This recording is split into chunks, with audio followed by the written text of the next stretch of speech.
Pasta जो आहे कशा पद्धतीने रेडी केला जातो, म्हणजेच पास्ता जो शिजताना कशा पद्धतीने शिजवावा जेणेकरून पास्ताचे तुकडे होऊ नये आणि अशा एकच मसाला जो कोणता आहे जो त्याने पास्ताचा टेस्ट एकदम बदलून जाणार आहे आणि मुलंसुद्धा खूप आवडीने खातील, अशा पद्धतीचा आपण आज इथे पास्ता रेडी करणार आहोत. म्हणून व्हिडिओ पूर्ण बघायचा आहे, अजिबात स्किप करायचा नाही आहे. तर चला तर बघूयात आपण त्यासाठी काय काय प्रोसेस रेडी करणार आहोत. म्हणजेच मुलं खूप छान आवडीने खातील अशा पद्धतीचा आपण आज पास्ता रेडी करणार आहोत, जेणेकरून पुन्हा टिफिन म्हणा किंवा तुमचा संध्याकाळचा छोटी मोठी जी भूक राहते मुलांना संध्याकाळची ती म्हणा छान अशी टेस्टी होणार आहेत. चला तर मग रेडी करूयात pasta recipe. Hello friends, welcome back to my channel. आज आपण बघणार आहोत मस्तपैकी मुलांच्या आवडीचा खाऊ, म्हणजेच मुलांच्या आवडीचा डब्बा तुम्ही म्हणू शकता, किंवा संध्याकाळच्या छोटी मोठी भूक जी राहते मुलांना त्यासाठी तुम्ही लवकरात लवकर होईल असा पदार्थ करून देऊ शकता. तर आज मी तुमच्यासोबत हीच रेसिपी शेअर करणार आहे पास्ताची. तर तुम्ही कोणत्याही कंपनीचा पास्ता इथे घेऊ शकता. तर पास्ता कशा प्रकारे शिजवला जातो त्यासाठी आपण एक इथे पातेलं म्हणू या टोप म्हणूयात, इथे मी गॅसवर ठेवलेला आहे. त्यामध्ये किमान अर्धा चमचाभर मी इथं तेल घातलेलं आहे आणि सोबतच 2 तांबेभर इथं मी पाणी घातलेलं आहे. तर आपण इथं 3 ते 4 माणसांचा इथे पास्ता रेडी करणार आहोत. तर आणि थोडं मीठसुद्धा घालायचं आहे आपल्याला. तर गॅस फास्ट करायचा आहे आणि एक प्लेट ठेवून अशी उकळी येऊ द्यायची आहे. पास्ता कशा प्रकारे शिजवला जातो म्हणजे जेणेकरून तुकडे होऊ नये पास्त्याचे, त्यासाठी आपण अशा पद्धतीची ही प्रोसेस जी आहे रेडी करायची आहे. तर आता छान अशी उकळी आलेली आहे. आता आपण एका प्लेटेमध्ये जे पास्ता काढून ठेवलेला आहे तो सगळं आपल्याला यात ॲड करायचा आहे. पाणी छान असं गरम झाल्यामुळे पास्ता शिजण्यासाठी जास्त वेळही नाही लागत. आता मी गॅस एकदम लो केलेला आहे, लो टू मीडियम केलेला आहे, त्यामुळे गरम पाणी असल्यामुळे लवकर शिजतो पास्ता. आता आपण किमान 5 मिनटं ठेवलेलं होतं, म्हणजे झाकण ठेवून. तर आता तुम्ही बघू शकता पास्ता असा छान असा रेडी झालेला आहे. आणि तोपर्यंत मी इथं पास्ता शिजेपर्यंत मी इथं त्यात लागणारे साहित्य जे आहे ते सुद्धा इथे कट करून ठेवलेलं आहे. चला तर मग आता गॅस इथे बंद करूयात आणि आता आपण इथे जी मी कट करून ठेवलेले आहे ते काय काय घेतलेले आहे ते बघूयात. तर मी इथं आपल्याला लागेल तेवढे व्हेजिटेबल्स आपण इथे ॲड करू शकतो. तर मी इथे शिमला मिर्च घेतलेली आहे एक कट करून, एक कांदा घेतलेला आहे, एक टोमॅटो घेतलेला आहे, सोबत कोथिंबीर आणि लसण जो आहे तो मी असा बारीक कट करून घेतलेला आहे. तर आता छान असा पास्ता झालेला आहे आणि तुम्ही बघू शकता एकदम तुटलेला सुद्धा नाही आहे पास्ता. तर मी त्यातलं अशी चाळण जी आहे त्यामध्ये पास्ता असं काढून घेतलेलं आहे, जेणेकरून पाणी वेगळं होतं आणि पास्तासुद्धा वेगळं होतं अशा पद्धतीचं. तर तुम्ही बघू शकता मस्तपैकी सॉफ्ट असे पास्ता इथे रेडी झालेले आहे. आणि आता आपण फोडणी देऊन घेऊयात. तर मी एक पातेलं इथे ठेवलेलं आहे गॅसवर, सोबतच मी इथे 1 ते 2 चमचे इथे तेल घालायचं आहे.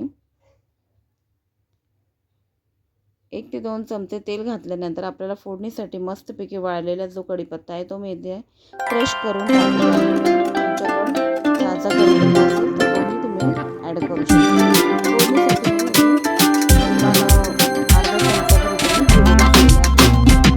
सोबतच आपण कांदा जो कापून ठेवलेला आहे तो, लसणाच्या 7 ते 8 पाकळ्या जे आहे मी ते बारीक चिरून घेतलेलं आहे. जर तुम्हाला इथं अद्रक आवडत असेल तर तुम्ही अद्रकसुद्धा बारीक चिरून अशी कट करून टाकू शकता.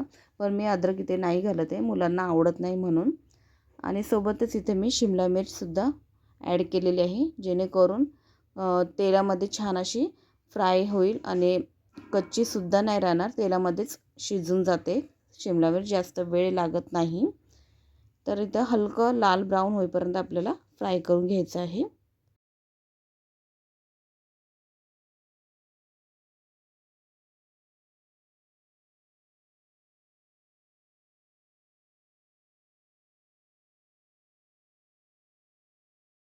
आता इथे आपल्याला 2 हिरव्या मिरच्या कट करून घालायच्या आहे. जर आवडत नसेल तर स्किपसुद्धा करू शकता, कारण आपण इथं लाल तिखट घालणारच आहे त्यासाठी. तर मुलांच्या आवडीनुसारच त्यांना कशा पद्धतीचा पास्ता आवडतो त्या पद्धतीनुसारच आपण इथं रेडी करणार आहोत. तर मी इथे किमान 1 ते 2 मिरच्याच इथे ॲड केलेल्या आहे. तर आता आपण छान असं हलकं लाल ब्राऊन झालेलं आहे. तर या स्टेजवर आपण एक टोमॅटो जो आहे कट करून ठेवलेला तो इथे ॲड करायचा. टोमॅटो शिजण्यासाठी आपण इथं मीठ ॲड करायचं आहे. थोडंसं मीठ ॲड करायचं आहे कारण आपण पास्ता शिजताना मीठ ॲड केलेलं आहे, त्यामुळे आपल्याला चवीनुसारच इथे मीठ ॲड करायचं आहे. आता आपल्याला छान असं सगळं परतवून घेतलेलं आहे आणि शिमला मिरचसुद्धा छान अशी फ्राय झालेली आहे तेलामध्ये, म्हणजेच अजिबात कच्ची राहणार नाही याची गॅरंटी आहे. तर आता आपल्याला यात काही मसाले ॲड करायचे आहेत. तर इथे मी 1 चमचाभर धनिया पावडर ॲड करणार आहे. सोबतच अर्धापेक्षा कमी थोडीशी हळद घालायची आहे. सोबतच लाल तिखट इथे 1 चमचाभर घालायचं आहे. तर आता आपण इथे 1 चमचाभर लाल तिखट घातलेलं आहे. जास्त जर तिखट आवडत असेल, म्हणजे मी मुलांसाठी रेडी करत आहे, तर मोठ्यांसाठी रेडी करताना मी सोबत 1 चमचाभर आणखी ॲड केलं ना तर छान अशी मस्त मसालेदार पास्ता इथे रेडी होतो. पण मुलं खाणार नाही म्हणून आपण इथे 1 चमचाभर ॲड केलेला आहे. तर आता आपण इथे जो पास्ता आपण काढून ठेवलेला आहे तो आपण आता इथे ॲड करायचा आहे. पास्ता ॲड केल्यानंतर मस्त छान असं परतवून घ्यायचं आहे. पूर्ण मसाले जे आहे ते मिक्स होईल अशा पद्धतीने आपल्याला पूर्ण परतवून घ्यायचं आहे.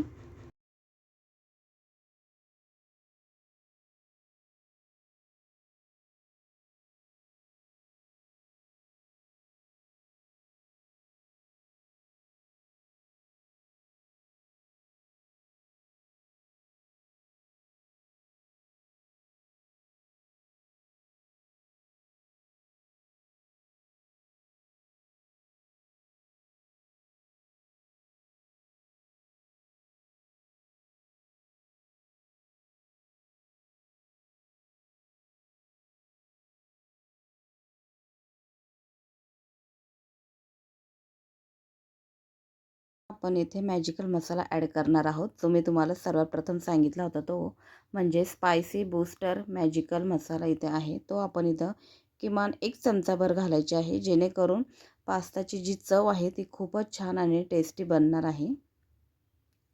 तर अशा पद्धतीचा पास्ता जर तुम्ही केला ना, मुलं खूप छान आवडीने खातात आणि त्यांना टिफिनला द्यायसाठी खूप झटपट अशी रेसिपी ही रेडी झालेली आहे.